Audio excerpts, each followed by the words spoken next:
is at my door at this hour? Speak quickly, or leave. Do not fear, madam.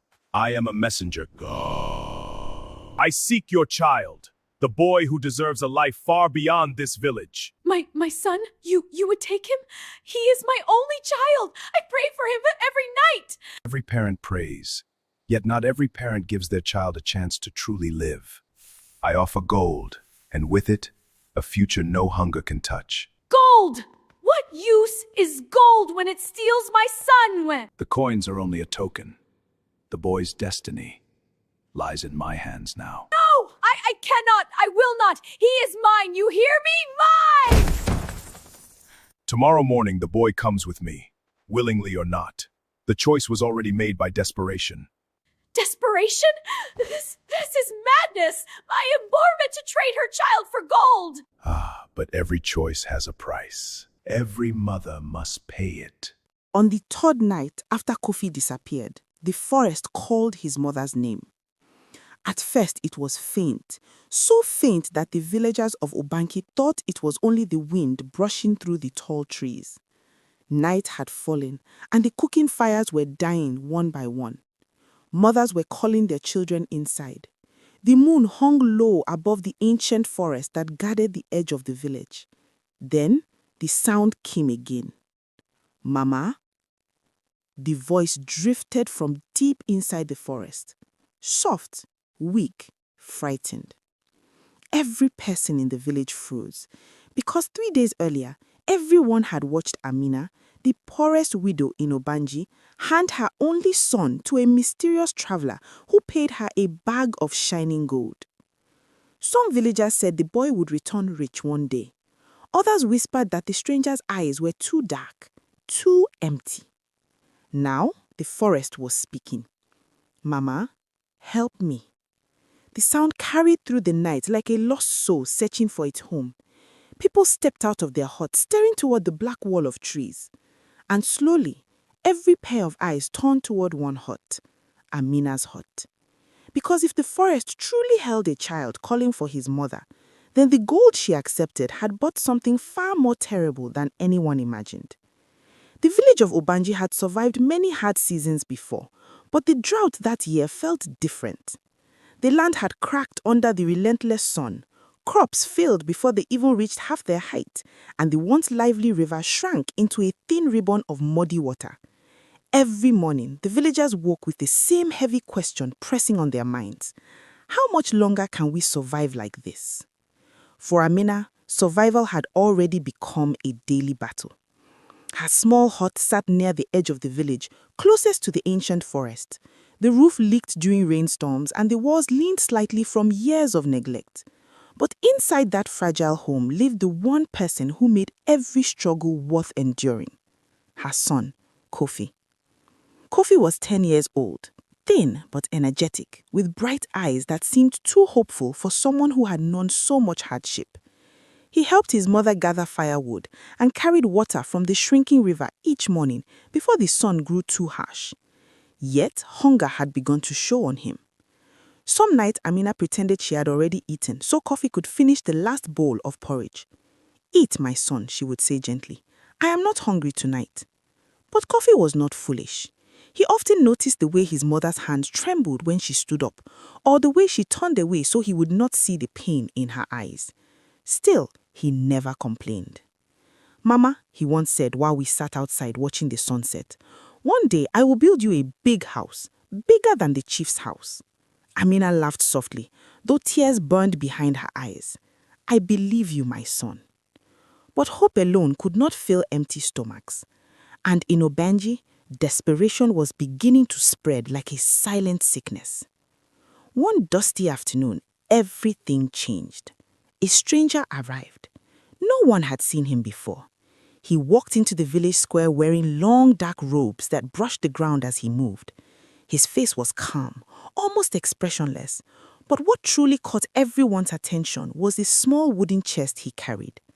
When he opened it, the sunlight struck something inside. Gold. Real gold coins. A shocked murmur spread through the villagers. Gold was rare in Obanji. Most people traded goods or walked the land for survival. The sight of so much wealth sitting inside a simple wooden box felt almost unreal. The stranger spoke in a quiet but steady voice. "I am looking for a boy." The villagers exchanged confused glances. "What kind of boy?" one man asked. "A strong boy," the stranger replied. "A boy who deserves a future greater than this village can offer." Some people laughed nervously. Others leaned closer. "What would you give for such a boy?" another villager asked. Without hesitation, the stranger lifted a handful of gold coins and let them fall back into the chest. The sound of metal clinking together echoed across the square. "This," he said. The crowd fell silent. The amount of gold in that chest could feed several families for years. But something about the stranger's offer unsettled the elders. Old Mama Sade, the oldest woman in the village, narrowed her eyes as she watched him. "Be careful," she whispered to the others. "We do not know this man." Yet rumors move quickly in places where hunger lives. By evening, nearly every family in Obanji had heard about the stranger's offer, including Amina. When she first heard it, she dismissed it as foolish talk. "No mother would ever give away her child," she muttered. But that night, Coffee fell asleep with an empty stomach. Amina sat beside the dying fire, staring at the cracked cooking pot. There was nothing left. No grain, no cassava, no vegetables, only silence. Then a thought crept slowly into her mind. What if the stranger was telling the truth? What if he truly could give Coffee a better life? A life with food, with opportunity, with a future beyond hunger. Amina shook her head violently. "No," she whispered to herself. "Never." But the next afternoon, the stranger came to her door. He stood calmly outside her hut as though he had known exactly where to find her. "I believe you have a son," he said. Amina's heart began to pound. Coffee was inside, humming softly as he carved a small toy from a piece of wood. "What do you want?" she asked cautiously. The stranger opened his wooden chest again. The gold gleamed brighter than before. "I can give your child a life free from suffering," he said quietly. Amina felt the world tilt around her. Inside the hut, Coffee laughed at something he had carved. The sound pierced her heart. "What would he have to do?" she asked slowly. The stranger smiled faintly. "He only needs to come with me." Amina stared at the gold, then at her son. And in that terrible moment, desperation began whispering louder than love. That night, Amina could not sleep. The stranger's words circled inside her mind like restless birds. "I can give your child a life free from suffering." Outside her hut, the village had grown quiet. Only the distant sound of insects and the occasional rustling wind moved through the darkness. Inside, Coffee slept peacefully on a woven mat beside the fire. Amina watched him for a long time. His chest rose and fell slowly. One small hand rested beneath his cheek, and even in sleep, a faint smile touched his face. He was dreaming. Perhaps he was dreaming of the stories she told him about distant cities, places where markets overflowed with food and children wore bright clothes. Amina's heart twisted painfully. Maybe the stranger was telling the truth. What kind of future could Coffee really have in Obanji? The crops were failing, the river was drying, and every day the hunger in the village grew worse. She lowered her head into her hands. "I just want him to live," she whispered to the darkness. Morning arrived too quickly. The sun rose pale and weak through the dusty sky as villagers gathered once again in the square. The stranger had returned. He stood exactly where he had stood the day before, calm and patient, as though time meant nothing to him. The wooden chest sat at his feet. A few curious villagers approached, pretending they only wanted to watch, but everyone knew they were counting the gold. Amina stood at the edge of the crowd. Her heart pounded so loudly she felt certain others could hear it. Mama Sade noticed her. The old woman slowly walked over, leaning on her carved walking stick. "You are thinking about his offer," Mama Sade said quietly. Amina looked away. I am only listening." Mama Sade studied her face for a long moment. Then she spoke in a low voice. "There are some deals that shine like gold on the outside, but carry darkness inside." Amina swallowed. "What do you mean?" The old woman glanced toward the stranger. "I do not trust him." Amina felt fear flicker inside her chest. But then, another thought pushed that fear aside. What if this is the only chance Kofi will ever have? Before she could stop herself, she stepped forward. The stranger's eyes lifted the moment she approached. "I wondered when you would come," he said calmly. Amina felt a chill run down her spine. "You knew I would? You are a mother, and mothers will do anything to protect their children." His words felt both comforting and strangely unsettling. "What kind of life will my son have?" she asked. "A powerful one." "Where will you take him?" "To a place where hunger does not exist."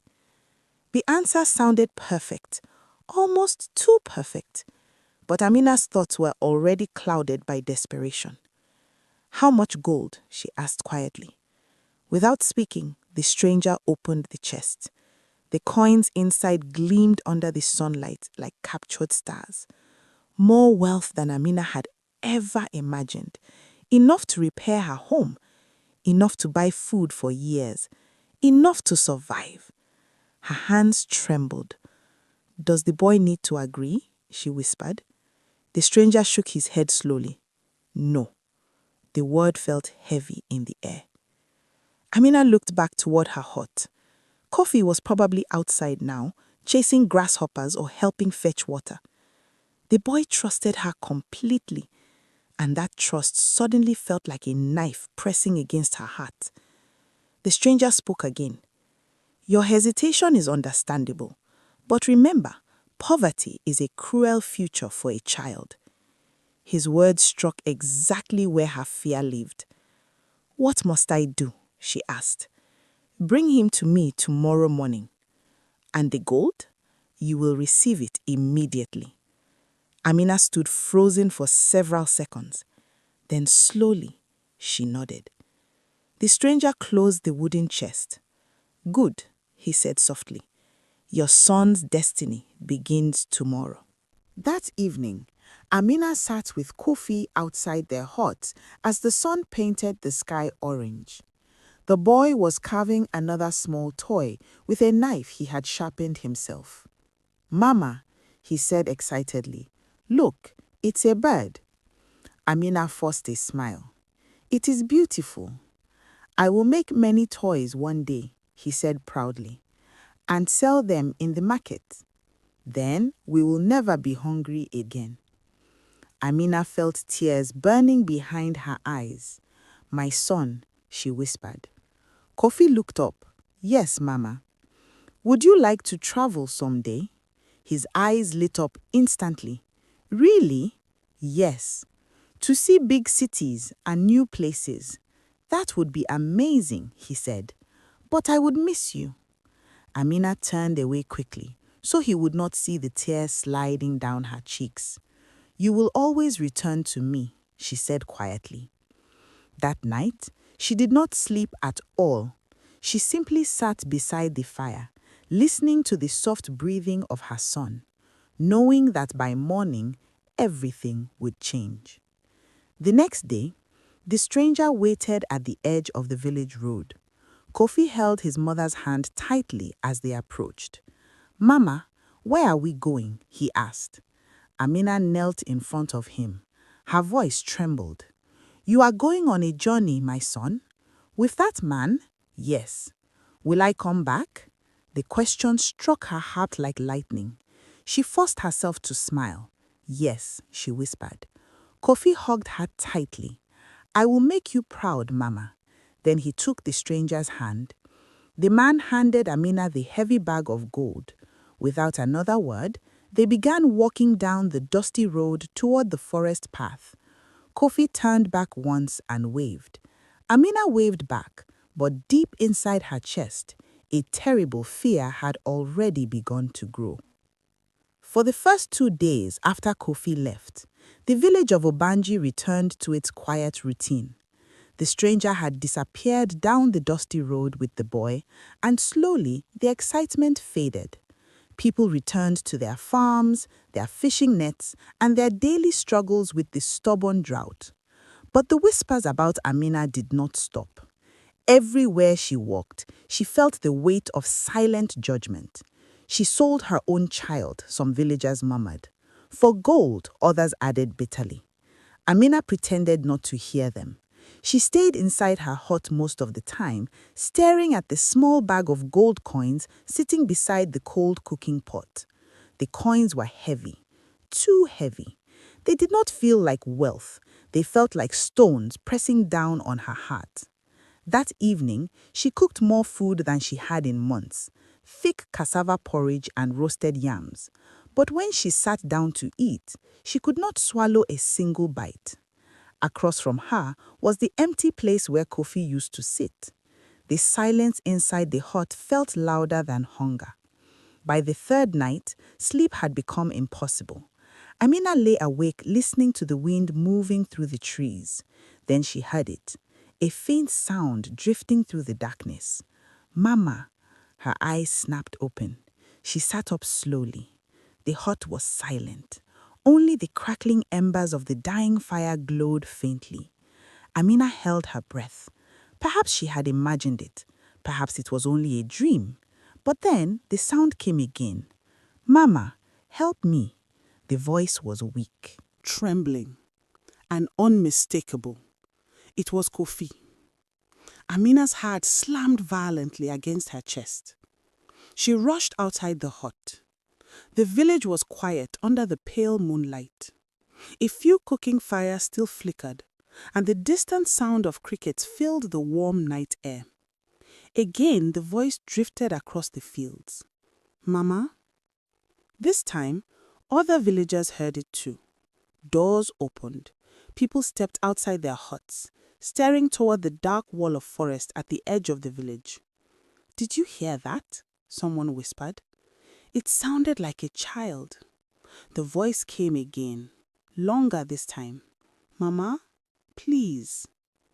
Amina collapsed to her knees. "Kofi," she cried, but the voice faded back into the forest. The villagers stared at her. Fear crept across their faces. The next morning, the entire village buzzed with nervous conversation. Some believed the sound was only the wind. Others were not so certain. But when night fell again, the voice returned. This time, clearer, closer. "Mama, I'm scared." A wave of cold fear spread through Obanji. The forest had always been mysterious, but hearing a child's voice calling from inside it felt deeply wrong. By the third night of the strange cries, even the elders were frightened. They gathered in the village square beneath the large baobab tree. Old Mama Sade spoke slowly, her wrinkled face heavy with concern. "I have heard a voice like this before," she said quietly. The villagers leaned closer. "When I was a little girl, my grandmother told me stories about the forest." "What stories?" a man asked nervously. Mama Sade looked toward the distant trees. "Stories about deals." The air grew still. "Long ago," she continued, "when famine struck the land, some desperate parents made secret promises to the spirits of the forest." "Promises?" someone whispered. Mama Sade nodded slowly. "They offered their children." A gasp spread through the crowd. "In exchange for wealth," she finished. Amina's hands began to shake. No, she whispered. Mama Sade's eyes turned toward her. The spirits always send a messenger, a traveler, a stranger, someone who carries gold. The villagers exchanged terrified glances. The stranger. Amina felt the ground spinning beneath her feet. You mean, she stammered. Mama Sade's voice dropped to a whisper. The boy was not taken to a new life. He was taken to the forest. The square exploded with fearful voices. But why can we hear him? Why is he calling? Mama Sade closed her eyes briefly. Because the forest keeps its promises, she said.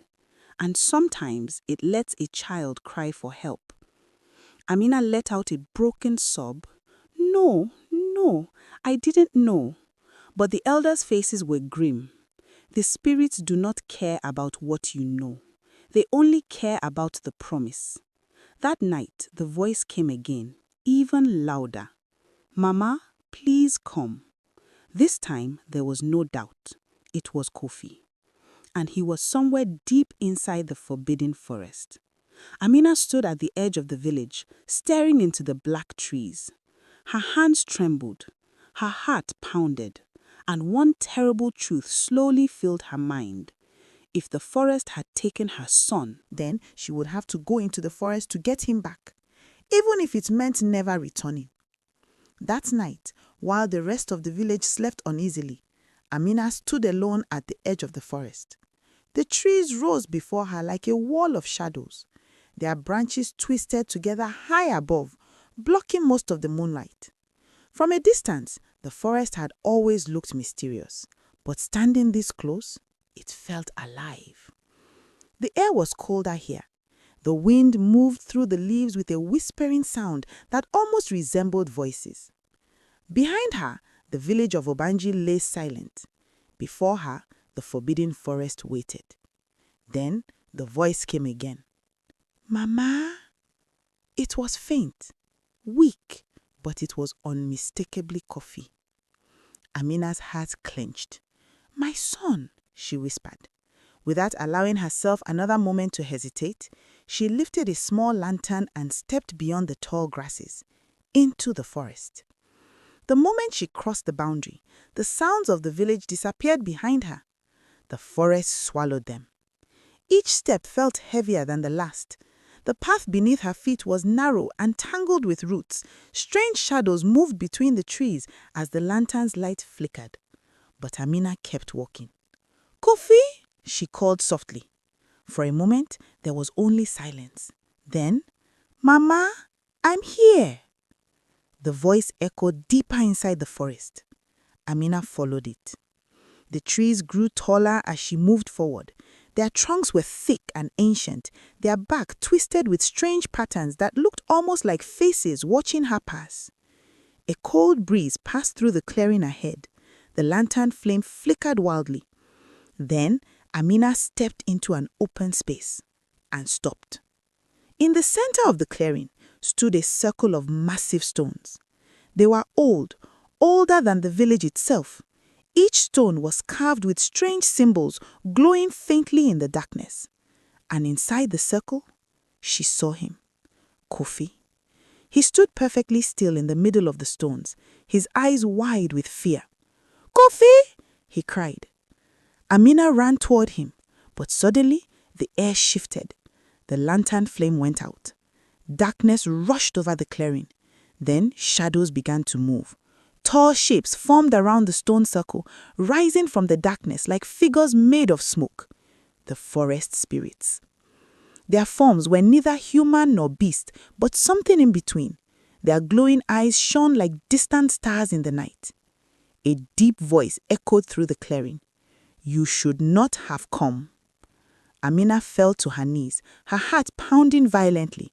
Please, she begged, give me my son. The voice answered calmly. You made a promise. Amina shook her head desperately. I didn't know. The forest does not care what you know. The promise was made, the price was paid. Kofi reached toward her, tears streaming down his face. Mama, I'm scared. Amina crawled forward until she reached the edge of the stone circle. Please, take the gold back. Take everything. The spirits remained silent. Then one shadow stepped closer. The gold was never the price. Amina's breath caught. What do you mean? The spirit's voice echoed through the trees. The gold was only the invitation. The true price was the child. Amina's body shook with horror. No! Yes. The forest grew still. Then the spirit spoke again. But a promise can be broken. Hope flickered inside Amina's chest. How? She asked desperately. The spirit's glowing eyes fixed on her. Another life must take his place. Amina understood immediately. Her heart stopped. You mean me? The spirit nodded slowly. If you take his place inside the circle, the boy will be free. Kofi cried out, No, Mama, don't! But Amina had already made her decision. She stood up slowly. Her fear faded beneath a deeper, stronger feeling. Love. She stepped towards the stone circle. Kofi shook his head wildly. Mama, please! Amina knelt in front of him and held his face gently in her hands. Listen to me, my son. Tears ran down her cheeks. You must grow strong. You must live the life I wanted for you. Kofi clung to her. I don't want to leave you.